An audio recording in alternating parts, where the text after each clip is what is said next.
اللہ کے نام سے شروع جو بڑا مہربان اور نہایت رحم فرمانے والا۔ نبی کریم صلی اللہ علیہ وآلہ وسلم نے فرمایا، تم میں سے کوئی بھی شخص اس وقت تک مومن نہیں ہو سکتا جب تک اپنے بھائی کے لیے وہی چیز پسند نہ کرے جو اپنے لیے پسند کرتا ہے۔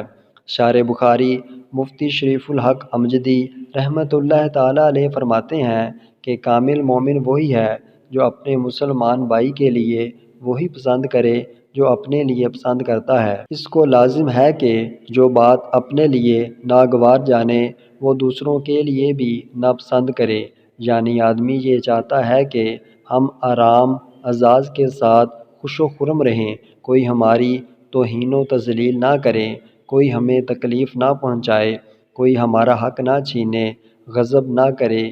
اسی طرح یہ یعنی ایک مسلمان دوسرے کے لیے بھی چاہیے کہ میرا بھائی اعزاز و اکرام کے ساتھ خوش و خرم رہے، نہ اس کی توہین و تذلیل ہو، نہ اس کا حق غصب کیا جائے۔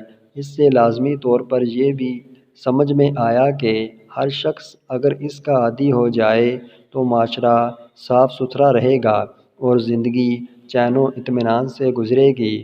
ظاہر ہے کہ لڑائی جھگڑے کی بنیاد یہی ہوتی ہے کہ انسان تنگ دلی سے یہ چاہنے لگتا ہے کہ سب کچھ ہمیں میسر ہو اور دوسرے محروم رہیں۔